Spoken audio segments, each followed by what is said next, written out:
Hello and namaste. Today we'll be having a class on carbohydrate and its metabolism. We'll be mainly talking on glycolysis, Krebs cycle, and pentose phosphate pathway, and we'll be having other classes in our subsequent presentation. So today, the objective of today's class will be mainly focusing on what are carbohydrates, that is the general concept of which compounds are called as carbohydrates, what are the isomers, which is very common in carbohydrates because there are a number of isomers, the classification of carbohydrate based on the number of carbon present, what are the major metabolism, that is how is carbohydrate metabolized in our body, that is the breakdown of glucose, that is glycolysis, Krebs cycle, and hexose monophosphate or pentose phosphate pathway and their clinical implications. So we'll be starting the class. We all know that carbohydrates are mainly, in layman term, we call it as sugar because it is derived from the Greek word saccharon, which means sugar, and since it tastes sweet, so the term saccharon or sugar is given to them. So they are the neutral compound with majorly composed of carbon, hydrogen, and oxygen in the ratio of 1:2:1. So to call it to be a carbohydrate, your carbon compounds should be at least 3. So they start from trioses. We have trioses, tetroses, we have erythroses, pentoses, hexoses, pseudoheptuloses, so on and so forth. So the general empirical formula is CH2ON. So the N should be at least 3. So it should start with carbon compound number 3. And to define carbohydrate, the bookish definition says it as it is a polyhydroxyaldehyde or ketone or compound which can yield them on hydrolysis. It means it has number of hydroxyl group, be it aldose, that is it has aldehyde group, and ketose, that is it has a keto group, and accordingly the sugar is classified as aldose or ketose sugar. So here we can see a diagram where the simplest form of carbohydrate is given, which are glyceraldehyde, and its keto sugar, that is the dihydroxyacetone. So this is the D-glyceraldehyde and its isomer, that is L-glyceraldehyde. These are the aldose sugar. You can see here this is the C double bond O, that is the aldehyde group which is present here, and the keto form is the dihydroxyacetone. These are the simplest sugar where you can find it in all of the textbooks that these are taken as the reference sugar by which we can classify the carbohydrate based on the example of glyceraldehyde and dihydroxyacetone. So here you can see there is the keto group here, that is in dihydroxyacetone, that's why it is classified as dihydroxyacetone. And here we can see here there is two form written here, D and L. So I'll be coming on in the subsequent slides about what are these isomers. Just remember that the D and the L form depends upon where is this hydroxyl group located. So if it is in the right side, it is the D glyceraldehyde. Here the glyceraldehyde is given as an example, and if it is in the left side, it is the L form. And similarly, the glucose, galactose, lactose, they are classified accordingly. So depending upon the carbon length, that is the what is the length of the carbon chain, carbohydrates are simply classified as you have trioses, tetroses, pentoses, and hexoses. The most common one and our most concerned one are the hexoses, that is glucose, which is the major fuel in our body. We have heptoses, we have octoses, and nonoses, depending upon the carbon length. If it has 3 carbons, it is known as trioses, and this is the simplest form of sugar, that is the glyceraldehyde, which is the aldose sugar, as we have seen in our previous slides. Then coming on to tetroses, we have erythrose, we have ribose in the pentoses. So these are important sugar because this ribose sugar is present in our genetic material in RNA and DNA in form of deoxyribose. In case of RNA, we have ribulose, xylose, xylulose, which contains 5 carbon, and all of these are actually the monosaccharides, and according to their different role, we have we'll be classifying it in the subsequent slides. Just to have an insight about why glucose is chosen to be the blood sugar and not other hexoses or other pentoses, the answer is that glucose being the major monosaccharide, it is an aldose sugar, that is it has an aldehyde group here. We can see here, this is the structure of your D-glucose where you can find this aldehyde group. So it is an aldose sugar. this hydroxyl group, it is present on the right side, and where this hydroxyl group, it is present on the left side. So this is classified it to be L-glucose. So these are the two constitutional isomers of your glucose. And why it is considered to be chosen to be the blood sugar is this aldose sugar, that is the glucose, is the most inert, and it is not oxidizable, or it do not interact much with the proteins. About 99% of the glucose which is in the aldehyde form, it is mainly in the cyclic form. So there is no any disruption of this cyclic form compared to the other sugar. If it has to be like mannose, we have galactose. If it has chosen to be the blood sugar, it would have been more interaction with the proteins, more oxidization, that is there might be oxidization of these sugars, which can lead to number of health effect in the body. So because of the inert nature of the glucose, it is chosen to be the blood sugar. And we all know that glucose is considered to be the major body fuel, which the body wants glucose to be in the measure of its metabolism because of this property of the glucose. So now I've told you glucose, it can be in the linear form as shown in the previous slide. So it can be in this form, or it can be in your cyclic form. So this linear form is known as the Fischer projection, that is in the linear structure, while this linear form can be converted into the cyclic form. And majority of the glucose, about 99% of the glucose, is in the cyclic form, and this cyclic form is not disrupted.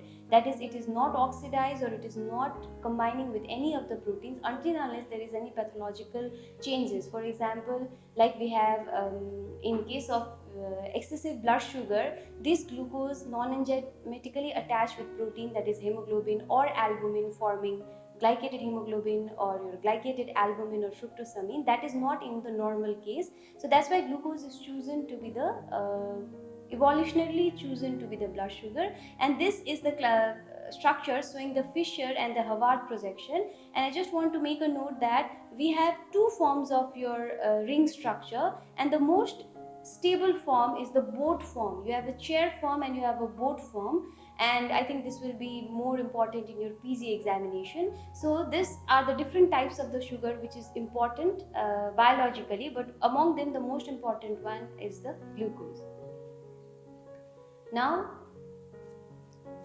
moving on to just a brief introduction on what are the isomers of these carbohydrates. We are knowing about this isomers since our first year, but I think that we all get confused when it comes to the epimers and anomers. I just want to simplify that these isomers, we all know that isomers are the compound having the same molecular formula but different structure. So glucose, the D and L glucose are having the same molecular formula, but it has the different structure. That is, position of your functional group or any of your hydroxyl group, either it is in the right side or left side, makes the difference in your the compound. So the constitutional isomers means the glyceraldehyde and dihydroxyacetone. This is the aldose sugar, this is the ketose sugar, and you can see the attachment of your attachment of the atoms. Here the aldehyde group is present in the first carbon, while the keto group is present in the second carbon, and these are the constitutional isomers which differ because this aldehyde group is present in the first carbon and the keto group is present in the second carbon. They are known as constitutional isomers. Then comes to the stereoisomers. Stereo means how it is arranged in the spatial configuration. So it means that how is this the structure, that is your carbon, hydrogen, oxygen, they are arranged in a plane. So they can be classified as enantiomers or distereoisomers. Enantiomers means they are non-superimposable mirror images. So that is the D and L form of the glucose. Here it is glyceraldehyde. So if it is in the hydroxyl group, it is in the right side, it is the D-glyceraldehyde, and if it is in the left side, it is L-glyceraldehyde. Then we have distereoisomers. They can be epimers or they can be anomers. So these are not the mirror images, because you can see here this is altrose and this is glucose. If you see its molecular formula, it is same, C6H12O6 for altrose and C6H12O6 for glucose. But their configuration or their arrangement in the plane is not the same. That's why it is considered to be the distereoisomers. And it can be epimer, which are differing in just one carbon. That is, glucose differ from mannose in just in carbon number 2. That is, you can see here the arrangement of hydroxyl group, it is in the right side of D-glucose, while there is arrangement of the hydroxyl group in the left side. Similarly, we have galactose, which is the C4 epimer of your glucose, where the fourth carbon differs in case of galactose, where the hydroxyl group is present in the left side in the fourth carbon in galactose, while it is present on the right side in case of D-glucose. So the last isomer is the anomer. Anomers are actually, when this glucose linear structure is converted into a cyclic structure, the position of the hydroxyl group determines whether it's an alpha glucose or it is a beta glucose. So if it is on the, when it is kept on the plane, if it is present, the hydroxyl group, it is on the same side as the of the sixth carbon, that is of the sixth carbon hydroxyl group. If it is on the same side, it is known as beta anomer, and if it is on the opposite side, this hydroxyl group, if it is on the opposite side, it is known as alpha anomer. So according to this, the isomers of carbohydrates are classified. So carbohydrates, they are coupled with one another by the help of your glycosidic bonds. That is, two carbohydrates, two monosaccharides, they are joined by to form disaccharides, 3 to form trisaccharides, 3 to 10 for oligosaccharides, and more than 10 as polysaccharides. So according to this, we have different types of your linkage, and because of the linkage of the sugar, they make a huge difference in metabolism and nutrition. So I'm giving an example of a very important sugar, that is starch and cellulose. Starch and cellulose has just a change in the configuration of the alpha and the beta carbon. That is, we have beta anomer in case of cellulose, while we have alpha 1,4 linkage, that is the alpha anomer in case of your starch. Because of this, this starch becomes soluble in water. They are the major carbohydrate which is taken in, which is present in plants and which is taken by the humans, and it is easily digestible by the enzyme amylase into amylose and amylopectin. So you can see here we have this amylose, that is the basic structure of the starch, where alpha 1,4 linkage is present, and at the branching we have alpha 1,6 linkage. Alpha, that is the first carbon, and you have sixth carbon here. So this is the O-glycosidic bond, because here the oxygen is contributing the formation of the glycosidic bond. So this is the starch. Similarly, we have cellulose, where we have beta 1,4 linkage. You can see why it is known as beta is, this is the sixth carbon which has hydroxyl group, and here you have hydroxyl group here and hydroxyl group here. So it is on the same plane, so that's why it is known as the beta carbon, that is beta anomer.